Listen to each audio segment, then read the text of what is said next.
Okay, இன்று சட்டப்பேரவை வரலாற்றில் இல்லாத அளவிற்கு ஒரு மிகப்பெரிய களங்கத்தை மேதக ஆளுநர் அவர்கள் நிறைவேற்றியிருக்கிறார். அவர் வந்த காலங்களிலே தொடர்ந்து பிரச்சனை செய்வார். பெரும்பான்மை மக்களால் தேர்ந்தெடுக்கப்பட்ட ஒரு ஆட்சி ஒரு மாநிலத்தில் நடக்கும் பொழுது அந்த மாநில மக்களுடைய எதிர்கால திட்டங்களை அமைச்சரவை தீட்டுகின்றவை இவர் படிக்க வேண்டும். அமைச்சரவை கொடுக்குகின்ற வாக்குறுதிகள் அனைத்தையும் தன்னுடைய திட்டங்களாக தொகுத்து ஆளுநரிடம் கொடுக்கப்படும். ஆளுநர் அதை வாசிப்பார். ஆனால் தொடர்ந்து பிரச்சனை செய்து வருகின்ற ஆளுநர் இந்த சின்ன வயசுல இந்த அடம் பிடிக்கிற பிள்ளைங்க இருக்கும். அதெல்லாம் நம்ம சிறிய வயதுல கிராமங்களில் பார்த்துருக்கோம். பம்பு பண்றதுக்குன்னே வரும் குழந்தைங்க. அது மாதிரி இன்னைக்கு சிறு பிள்ளைத்தனமாக ஆளுநர் நீங்க டிசப்பாயின்மெண்ட் ஆயிட்டேன், நானு தேசிய கீதத்தை முன்னாடியே நீங்க பாட வைக்கணும். அப்போ மரபு என்ன? தமிழ்நாடு சட்டப்பேரவையில் ஆண்டாண்டு காலமாக இந்த சட்டப்பேரவை வரலாற்றில் ஒரு மரபு கடைபிடிக்கிறது. அந்த மரபை மாற்ற சொல்வதற்கான அதிகாரம் ஆளுநருக்கு இருக்கா? அரசியலமைப்பு சட்டம் அதற்கு இடம் கொடுக்குதா? கஷ்டம் சொல்லுவாங்க மரபு. ஆனா இவர் என்ன சொல்றாரு? தொடர்ந்து 2 முறை மாண்புமிகு பேரவை தலைவர் அவர்கள் இதெல்லாம் மரபு இல்லைங்க, தமிழ்தாய் வாழ்த்து பாடியிருக்காங்க, ஆளுநர் உரையை படிங்க, பிறகு நாட்டுப்பண் வாசிக்கப்படும் சொல்றாங்க, பாடப்படுன்றாங்க. ஆனா கேட்க மாட்டேன்றாரு. பிடிவாதம் பண்ணி எப்பவுமே சட்டப்பேரவையில் எப்படின்னா ஒருத்தர் பேசுறாங்கன்னா பேரவை தலைவர் மைக் எடுத்தாருன்னா ஆட்டோமேட்டிக்கா மைக் கட் ஆகும். ஆனா இந்த முறை அது கூட இல்லை. அவருடைய மைக்கெல்லாம் யாரும் அணைக்கல. அமைச்சரோட மைக்கெல்லாம் கூட ஆன்ல தான் இருக்கு. ஆனா என்ன பண்றாரு? அப்பட்டமான ஒரு பொய் சொல்லுகிறார். உண்மைக்கு புறம்பான செய்தியை பதிவு பண்ணுகிறார்.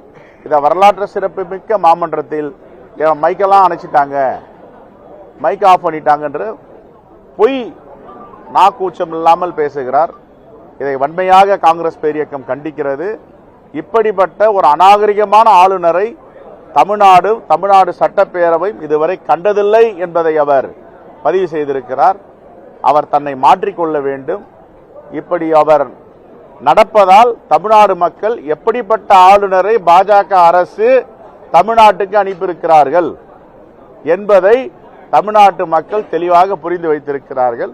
அது இன்னும் ஒரு சில மாதங்களில் நடைபெறுகின்ற சட்டப்பேரவை தேர்தலில் பாஜகவுடைய உண்மை முகமும் அரசியலமைப்பு சட்டத்திற்கு எதிராக இவர்கள் தீட்டுகின்ற திட்டமும் அதற்கு நாட்டு மக்கள் பதிலளிப்பார்கள்.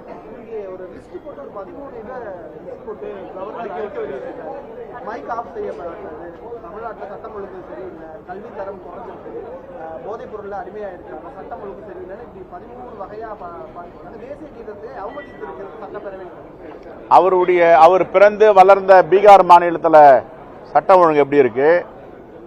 இப்ப போட்டு கொடுத்திருக்காருல பட்டியல். அவருடைய மாநிலம் பீகார். பீகார்ல சட்டம் ஒழுங்கு எப்படி இருக்கு? பீகார்ல கல்வி அறிவு எத்தனை சதவிகிதம் எட்டி இருக்கிறார்கள்? சட்டம் ஒழுங்கு எத்தனை சதவீதம் இருக்கிறது? தமிழ்நாட்டை அதையும் ஒப்பிட்டு பார்த்துட்டு நேர்மையாக உண்மையாக ஒரு இந்திய குடியினம் மகனாக தலை நிமிர்ந்து உண்மையை பேச சொல்லுங்க பார்ப்போம். அவர் பிறந்த ஊர்ல இருக்கிற சட்டம் ஒழுங்கும் அவர் குடியேறி இருக்கின்ற தமிழ்நாட்டில் இருக்கின்ற சட்டம் ஒழுங்கும் அவர் மாநிலமான பீகாரில் உள்ள கல்வி திறனும் தமிழ்நாட்டுடைய கல்வி திறனும் எல்லாத்தையும் ஒப்பிட்டு பார்த்துட்டு உண்மையை பேசினார்னா அவர் ஒரு நல்ல ஆளுநர், படித்தவர் என்று சொல்லலாம். ஆனா இப்படிப்பட்ட ஒரு கீழ்த்தரமான ஒரு பிற்போக்குவாதியை தமிழ்நாடு முதலில் பார்த்திருக்கிறது. பிற்போக்கு சிந்தனை என்பது ஒன்றுமே ஆளுநர் கிடையாது. அதான் சொல்றாரு, இந்த உலகத்தை தமிழர்களை தமிழ்நாட்டை உருவாக்கியது வேதாந்தமும் சொல்றாரு. இப்படிப்பட்ட ஆளுநர் யாரா பார்த்திருக்காங்களா? Right, thank you.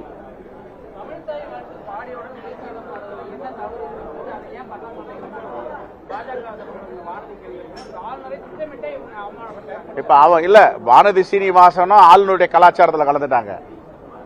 இப்ப இதுக்கு முன்னாடி தமிழ்நாடு சட்டப்பேரவையில் எப்படி ஒரு நடைமுறை இருந்தது, அதையா மாத்துறீங்க? சரி, நான் கேட்கிறேன், பிரதமர் முதல்ல பேசாம எல்லாம் பேசி முடிச்சிட்ட பேர் கடைசியில பேசுவாரா? இல்ல நிதிநிலை அறிக்கை நிர்மலா சீதாராமன் தாக்கல் பண்ண போறாங்க, எல்லாரையும் பேச விட்டுட்டு கடைசியில் அவர் தாக்கல் பண்ணுவாரா? உங்க கருத்தெல்லாம் சொல்லுங்க அப்படின்ட்டு ஒரு நடைமுறை இருக்கு. நாடாளுமன்றத்தில் நிதிநிலை அறிக்கை தாக்கல் செய்த பிறகு நிதிநிலை அறிக்கை மீது வாதம் செய்யணும். அதான் இங்கே பண்றோம். நம்முடைய தமிழ்த்தாய் வாழ்த்து, அதுக்கப்புறம் தேசிய கீதம், இதுதான் யதார்த்தம். தமிழ்நாடு நம்ம குழந்தைகள்லாம் பள்ளிக்கூடத்தில் என்ன பண்றாங்க, அரசு நிகழ்ச்சியில் என்ன பண்றோம், எதுக்கு மாத்த சொல்றீங்க, என்ன காரணம்? ரைட். சபாநாயகர் பேரவை தலைவர் பேசும் பொழுது பாட்டாளி மக்கள் கட்சி சார்பாக நாங்கள் எழுந்து தமிழ்நாட்டில் சட்டம் ஒழுங்கு அடியோடு கெட்டுவிட்டது. தொடர்ந்து தினந்தோறும் தமிழ்நாட்டில் ஆங்காங்கே கொலைகள், கொள்ளைகள், கற்பழிப்பு, சிறு குழந்தைகள் என்று பாராமல் கற்பழிப்பு நிகழ்ச்சி தொடர்ந்து நடைபெற்றுக் கொண்டிருக்கிறது. அதனால் தமிழகத்தில் சட்டம் ஒழுங்கை கட்டிக்காத்து வரும் தமிழக அரசு தவறியதை கண்டித்து நாங்கள் வெளியிட செய்தோம். அது மட்டுமல்லாமல் தமிழகம் முழுவதும் சாராய கடைகள், போதைப் பொருட்கள், கஞ்சா ஆங்காங்கே சந்து சந்தாக சாராய கடைகள் உள்ளது. இதையெல்லாம் தடுக்க தவறிய தமிழக அரசை கண்டித்து பாட்டாளி மக்கள் கட்சி சார்பாக வெளியிடம் செய்தோம்.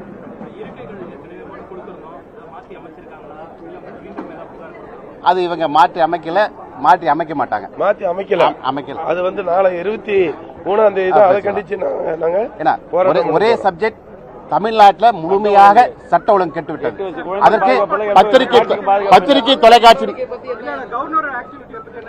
அவர் முறையா தான் பண்ணிருக்காரு. கவர்னர் உரை அதை நாங்க இல்ல கவர்னர் அது அவர் முறையா பேசினாரு. அது ஆளுங்கட்சி அவங்க கோஷம் போட்டாங்க, அப்புறம் போயிட்டார்.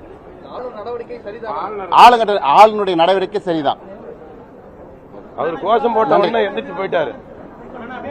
தமிழர்கள் தேசிய கீதத்தை பாட மறுக்கிறார்கள் என்கிற அவதூறு பிரச்சாரத்தை மேதகு ஆளுநர் அவர்கள் தொடர்ந்து நடத்தி வருகிறார்கள்.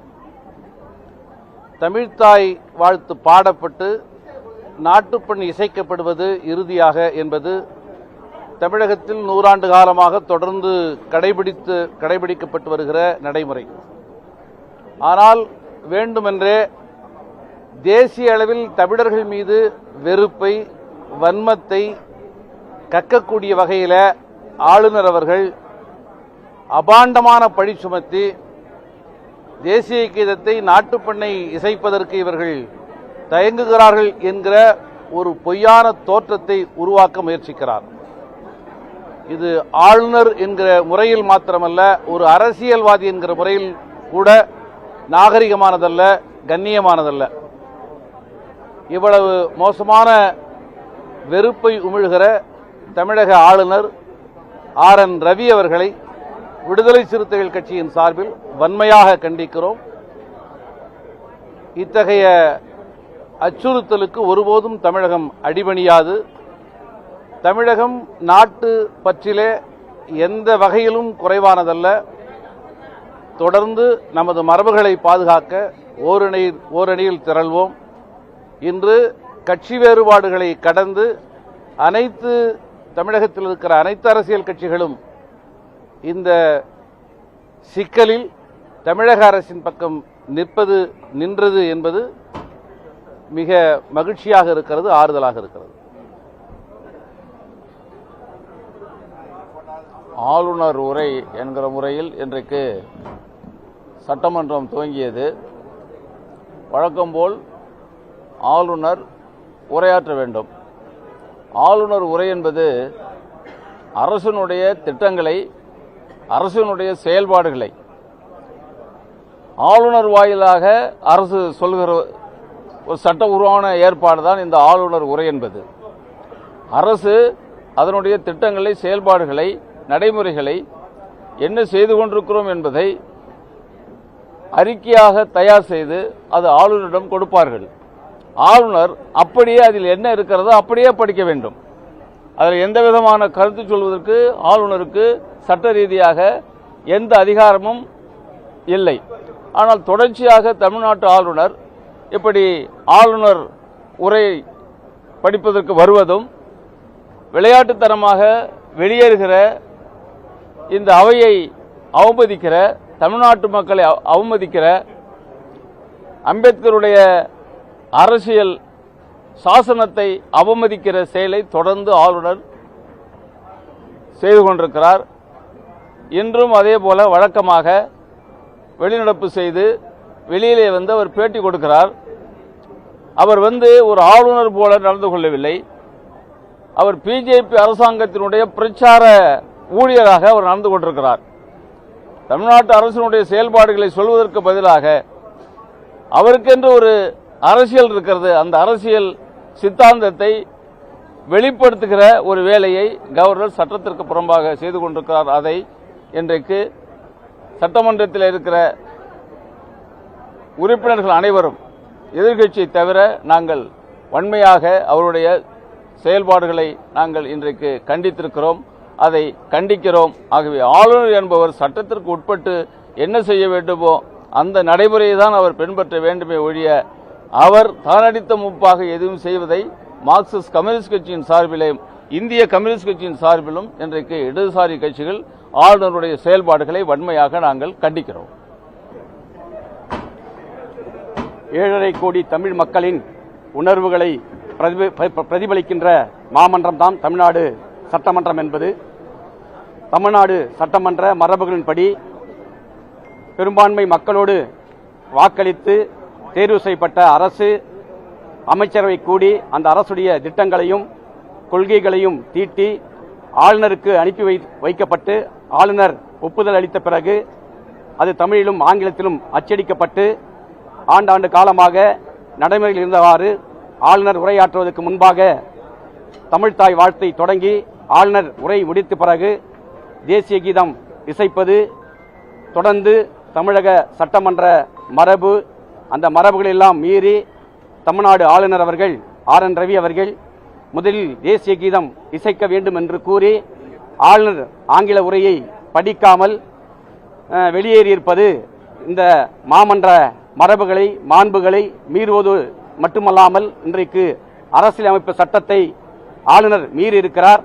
இதை இந்திய கம்யூனிஸ்ட் கட்சியின் சார்பில் வன்மையாக நாங்கள் கண்டிக்கிறோம். அதோடு மட்டுமல்லாமல் தொடர்ந்து மாநில அரசோடு ஆர்.என். ரவி அவர்கள் மோதல் போக்கை கடந்த 5 ஆண்டுகளாக கடைபிடித்து வருகிறார். இன்றைக்கு பிஜேபி ஆட்சி செய்யாத, எதிர்க்கட்சிகள் ஆட்சி செய்கின்ற மாநிலங்களில் ஆளுநர்களை வைத்து புறவாசல் வழியாக அந்த மாநில அரசுகளுக்கு குடைச்சலை கொடுப்பதும், அதே போல மாநில அரசுடைய வளர்ச்சி திட்டங்களுக்கு இன்றைக்கு முட்டுக்கட்டையாக இருக்கின்றன. அவ்வாறு தொடர்ந்து தமிழ்நாட்டு மக்களுடைய வளர்ச்சிக்கும் அதே போல தமிழ்நாட்டின் வளர்ச்சிக்கும் தமிழக ஆளுநர் முட்டுக்கட்டையாக இருக்கிறார். ஆகவே தொடர்ந்து தமிழ்நாட்டு நலனுக்கு எதிராக இருக்கின்ற தமிழக ஆளுநர் ரவி அவர்களை குடியரசுத் தலைவர் அவர்கள் திரும்பப் பெற வேண்டும் என்று இந்திய கம்யூனிஸ்ட் கட்சியின் சார்பாக தெரிவித்துக் கொள்கிறோம். அதோடு மட்டுமல்லாமல் ஆளுநர் பதவி என்பது தேவையற்றது என்பதுதான் இந்திய கம்யூனிஸ்ட் கட்சியுடைய நிலைப்பாடு என்பதையும் தெரிவித்துக் கொள்கிறேன். நன்றி, வணக்கம்.